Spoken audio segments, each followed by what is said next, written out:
to Prime Time. I'm Tamanna Namdar.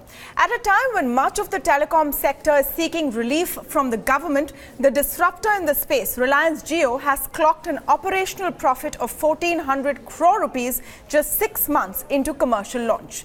The Mukesh Ambani-led firm also reported industry-leading revenue per user. Alok Agarwal, CFO of Reliance Industries, says he expects Jio's growth to continue.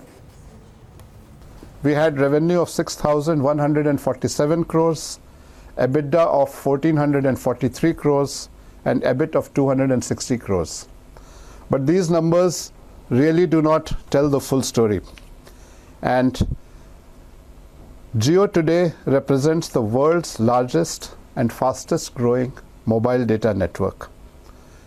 We had nearly 139 million subscribers as on September 30th. We are convinced that we have a strong platform for growth based on upfront investment in network and distribution and unparalleled customer value proposition. Well, Somit Sarkar joins us now. Somit, well, you've been tracking this performance of Jio in Q2.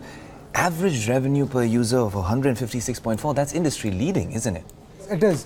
But I'll start with the top line number. Now the net revenue came in at 6,147 crore. Now if you see the industry revenue in the first quarter was around 29,500 crore, and when you match this number with that, the revenue market share comes around 15. The revenue market share for Reliance Jio in second quarter would come around 15 to 20%. This is also ahead of analyst estimate. The Credit Suisse was expecting Reliance Jio to have a revenue market share of close to 10%, but this number would hold a revenue market share of anything in the range of 15 to 20%.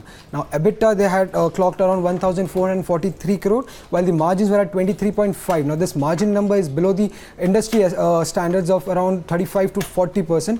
But if you see, and on the bottom line, if you see, they had a loss of 270 crore. Now Kotak Securities was expecting Reliance Jio to do a loss of around 2,500 crore, while they have come out with a number of only 270 crore in that fund.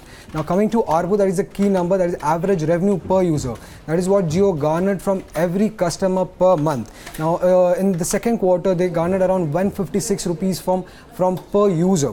Now this is highest when compared to other players like Airtel, Vodafone and Idea. Vodafone and Idea had an ARPU of around 141, while Airtel, which is the top player in the industry, had an ARPU of 154.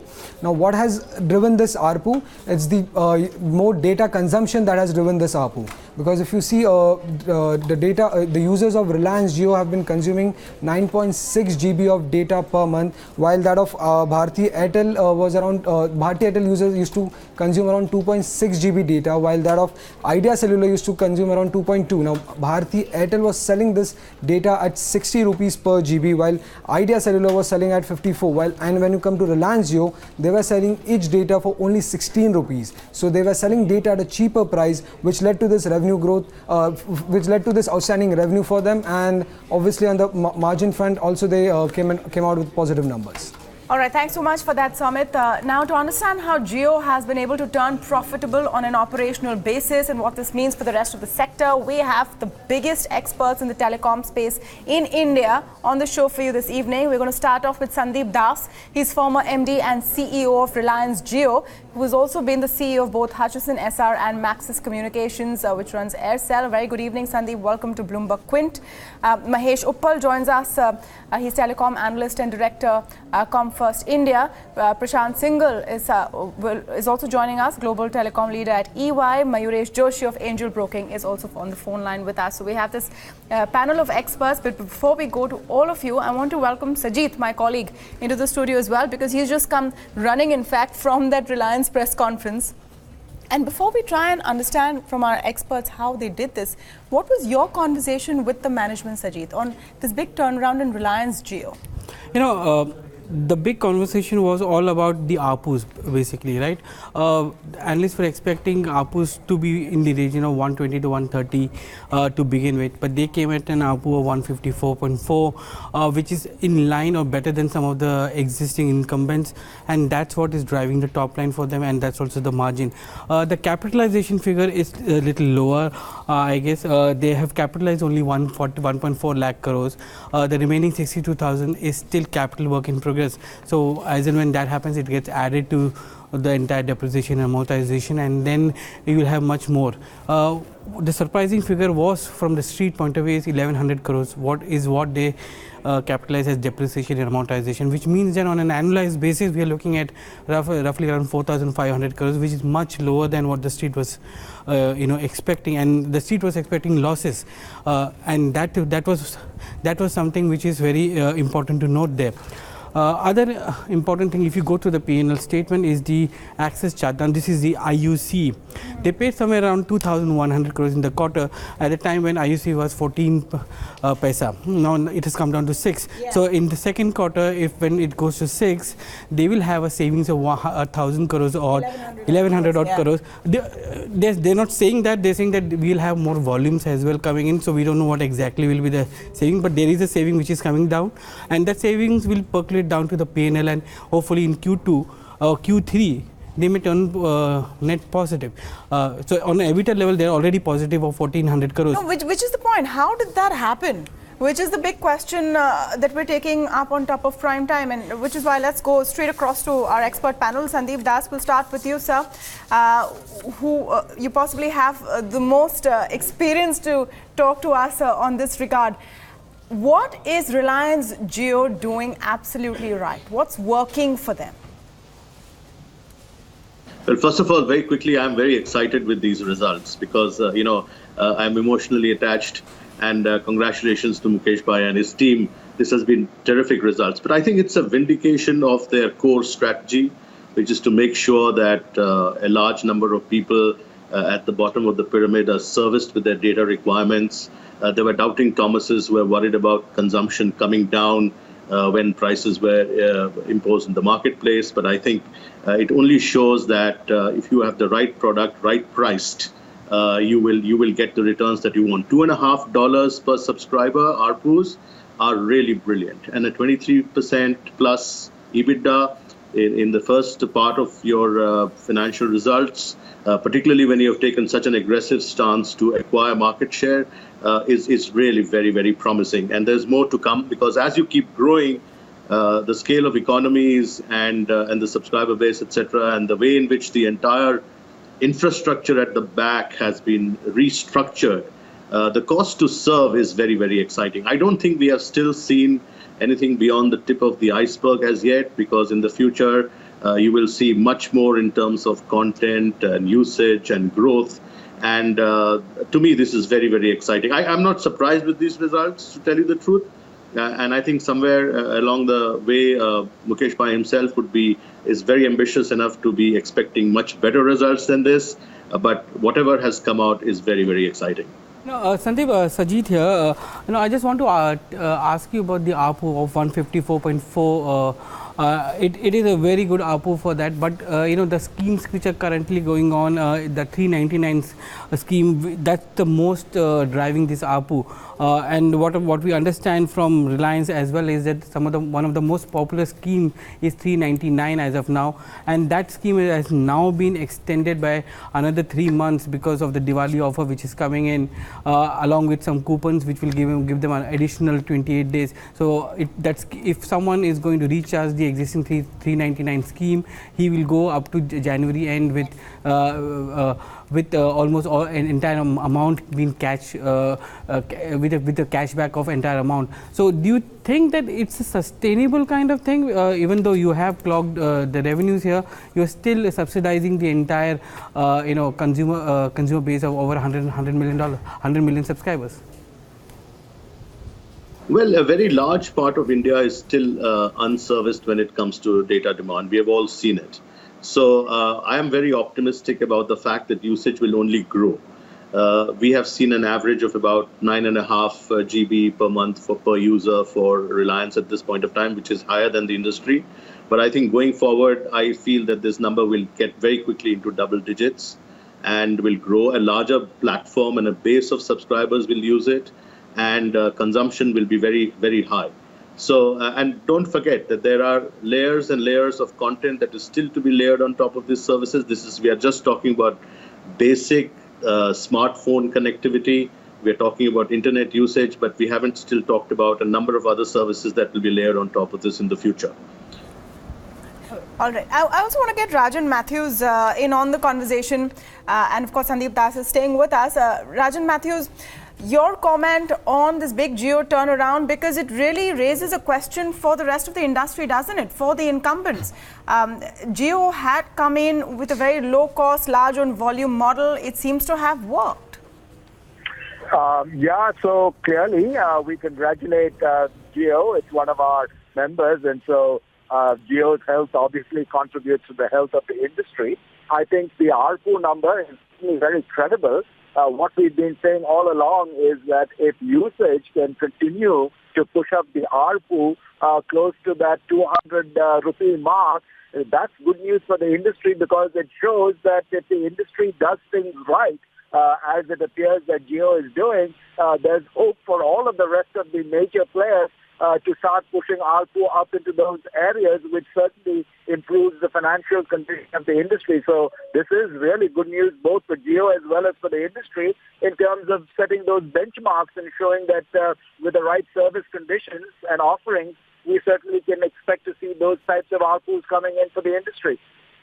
Mr. Matthews, do you think that it's going to bring in some pressure for the incumbents, because the consumption of data for Reliance Jio is almost twice or thrice the current players, and that would mean that the incumbents will have to subsidize the data further so that they can push the data across?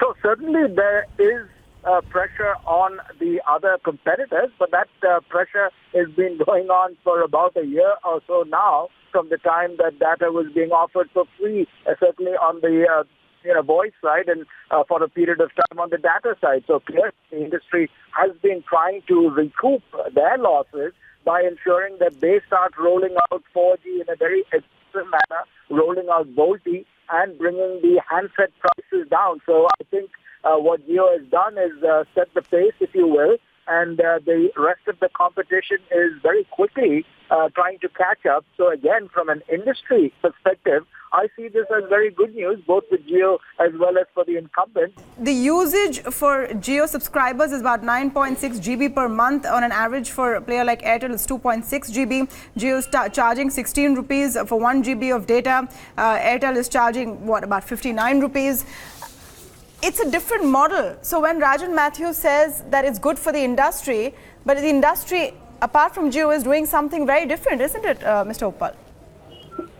I think yes, it is, and but I don't necessarily disagree with Rajan Matthews on this. I think this is good news for industry, because contrary to what the incumbents had been doing till about a year ago, what Jio has done is to actually help develop the data market. I think their cutthroat pricing and their subsidy on handsets, etc., and the large number of free connections that they gave initially, all that has served to develop this market, which was barely less. It was less than a GB per month only about a year ago, and today we are talking about 9 GB for Jio and about 2.5 to 3 for the others.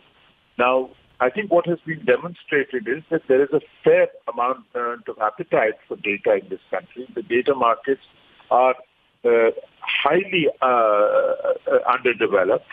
And recall also that we have over 1 billion people who are still without any kind of data connectivity. We are one of the world's largest data markets, and also one of the largest, we have also one of the, in fact, the largest number of unconnected people.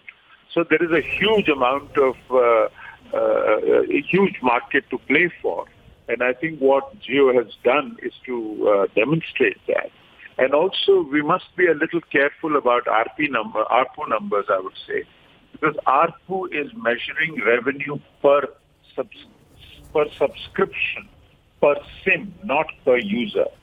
And I think we often get carried away by this per ARPU business.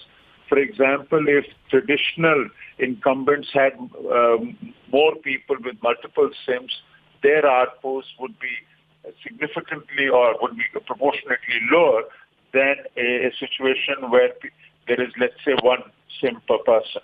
And I would imagine, given that most people are using the Jio services as a vanilla data service at a very competitive price, there is not that much incentive to have multiple SIMs. But for the companies which had both voice and data together and were not actively developing the data market, the situation is quite different. Most people have multiple SIMs of incumbents. So I think the ARPU numbers tend to be understated for incumbents and probably are much more easy to interpret for Jio. Especially considering, the Jio phone coming out being a smart 4G feature phone, or what Airtel is doing, tying up with companies like Carbon. Do you think bundling of hardware services, hardware with the telecom services is the way forward for the industry? Well, it probably is, and there is some evidence that it has helped. I wouldn't read too much into bundling, but if we want to bring more people onto data networks, smartphones will have to be cheaper. And whether they are cheaper because you are bundling them or whether they are cheaper because the volumes have gone up and the manufacturers have been able to cut costs or prices, it doesn't matter. So I don't think it's obvious that bundling is a good idea, but that cheaper handset is a very good idea, and that's the direction things are going. Mr. Das, I want to bring you in here.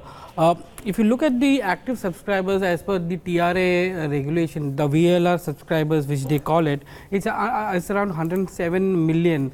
Do you think that a lot of people are now taking Jio SIMs as a primary SIM? Because it's still 25% of your entire subscriber base is still inactive in that sense.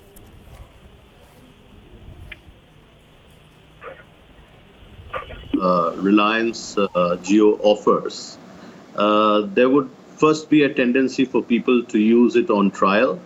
There is no doubt in my mind that even some of the best customers at the high end are using Jio SIMs as data SIMs, and it's a bit of a Trojan horse, because after some time with the critical mass of users becoming Jio users, there will be a stage when the secondary card would become the primary card. But I find a lot of people, this is anecdotal because I am not privy to the entire subscriber base description, but a number of people are actually using Jio as their main card. And why not? Because they're getting such an extreme sense of ability to use unlimited kind of data, and the data is reliable. Geographically, they cover 4G networks a lot better. A little while ago, I'm sorry, I'm digressing a bit. A little while ago, I think Mr. Uppal made a good point, and he said that the issue is that you may have a million, hundreds and millions of subscribers, but if you don't put smartphones in their hands, then you are not talking about data usage.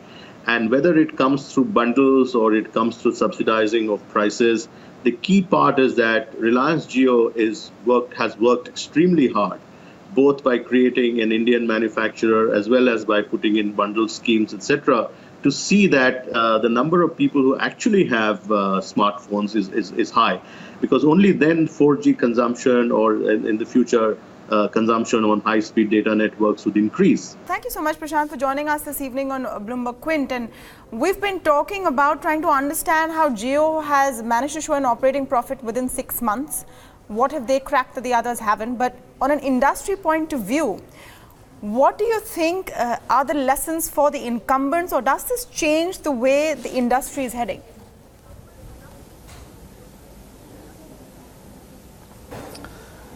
Yeah, I think the way the industry is heading, clearly, I think over the last few years, the industry has been looking very carefully at their cost structures. I think we all knew that when telecom grew, there were certain structures which were created, and the industry has been looking at that to try and rationalize some of those structures and rationalize some of those cost elements. I think they've been fairly successful in doing that. and they would continue to focus on that. I think the whole digitization piece, which kind of brings in a lot of productivity and efficiency into the system, as well as transparency, is the other thing that the industry is moving towards, and will continue to do that. So I think the structures and the productivity and the efficiency would be has been and would be the focus of the industry as I see it going forward. And I think the other thing that would be there is to also see other revenue streams that are going to come in, and it's not just the access revenue stream, but also the revenue streams which would come from digitization, which would then help the industry to improve their margins going forward. And this is for all the operators, and not just one of them or two of them, and not just the incumbents or Jio, but it's for the industry as a whole, because the pie is no more the access revenue pie for the industry. The pie is much larger. It is the content, it is the IoT, it is the various other services which could be provided by the telecom operators. Let me bring in Mayuresh also. Mayuresh, were you surprised by the ARPU which was announced by Jio today? Yes, Ajit, I think our expectations was a lower ARPU, and they have positively surprised on that front. And along with that, if you look at the subscriber additions that Jio has brought under its fold, I think that's a very decent number as well.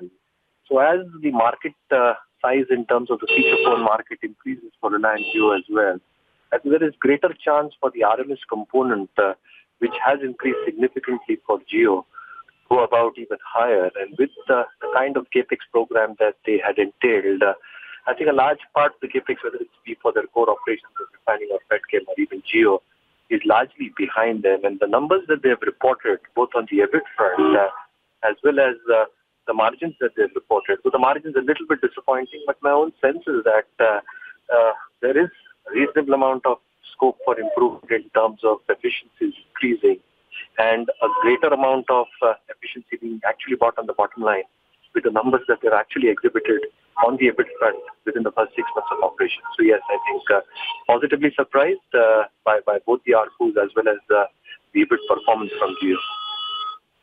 I need to ask you one more question, Mayuresh. With 6,000 crores of revenues on an annualized basis, do you see Jio ending the year with roughly around 18 to 20% of revenue market share? And will that be good enough to give it a margin of more than 30% at the end of the year? So it's really difficult to say whether they'll be able to expand their margins. But yes, if they're able to expand, as I said, the revenue market share over the next few quarters, my own sense is that you will see a gradual uptick in the margins. And as a large part of their costs start getting recognized on the balance sheet, my own sense is that even the return ratios, which have been subdued because of the fixed assets probably not getting converted into cash generating assets, even that will start happening over the next few quarters. So yes, I think a gradual improvement in margins over the next 3 quarters not ruled out. And the RMS share, I think there could be significant accretion on that front, considering the base that Reliance is working. Mayuresh, just one quick word on how you see the stock tomorrow? Monday. On Monday, actually, yeah, on Monday. How do you think the market's going to react? So again, I think if you look at the core refining performance, it was a tad bit disappointing, but the petchem performance was very, very strong. And my own expectations are that the kind of imports that they're doing on the ethane front, that will be a huge substitute for the more expensive naphtha. So in that sense, the petchem performance should be quite reasonable going ahead. Well, Mr. Matthew, at the beginning of when Jio initially started competition, the incumbents were of the view that it's easy to give them free SIMs and free data, but it's difficult to convert free into paid subscribers. With the kind of results which have come out, do you think that there is a change in business model, and now incumbents will have to look at this model very closely? So very clearly, what we saw on the voice side and what is now clearly evident on the data side is that in India, it's a high volume, low margin business. When we talk about EBITDA in this business, I think we really are not, appropriately looking at the margin. I think it's really below the EBITDA line because obviously the bulk of the costs are in spectrum and equipment network, which comes below the EBITDA line. So I think we need to be starting to look at those numbers a lot clearer. But going back to the ARPU number, with the caveats that were mentioned, please remember that a good 65 to 70% of the market still is on feature phones experiencing voice for the most part. So incumbents who are now obviously aggressively pushing to convert those with well-priced handsets will begin to start obviously seeing more of their voice customers moving over to also consume data. So I think, again, that's good news for the overall industry as that trend accelerates, because the worst thing is to have to operate multiple technology networks. So the ability to move quickly to an all 4G network is quite a good trend for the industry. And I think in that sense, it's good in terms of what Jio has pushed to do. Sandeep, I just wanted to bring you in here basically. Mr. Matthews spoke about how incumbents are looking at bringing in the lower strata 2G and 3G customers into the smartphone or into the data network, and we understand that around 250 to 300 million customers are there in there. So the next race between all three would be for who will capture that 300 million 2G, 3G customers and who will convert them from 2G, 3G to 4G and data customers, right? Correct. There is no question that, let me just hark back to a little statistic. Before Jio came in, everybody was aware that, we had a very large young population and a lot of people who were keen on data. And data was the next way to go. Plus, there was a huge political will to digitize India. And we knew that where there were no highways, there were information highways supported by broadband to be installed in the country. In that situation, if you really look at the non-voice revenues in the industry, they were hovering upwards of in and around 20-25%. Now, that was really a verdict of where the industry was actually working with the data demand. Now, here comes somebody, and I think a lot of credit is not given to Reliance Jio for the fact, except for calling them predatory, is the fact that they have really worked very hard on the entire value chain, starting from acquisition to every little bit of that telecom chain of cost to serve. And they really worked very hard to diminish those costs at every stage and digitize it so that the cost to serve was very, very attractive, which gave them the flexibility to do these attractive prices. The second thing that they worked on is that everybody knew that there weren't enough smartphones that were affordable in the marketplace. But here Jio went and actually worked extremely hard to get a valuable, low-cost super smartphone in the marketplace to make sure that people actually got. So that was very, very critical for that change. So I think going forward, it's going to be very, very important to make sure that these super smartphones are available with all and sundry.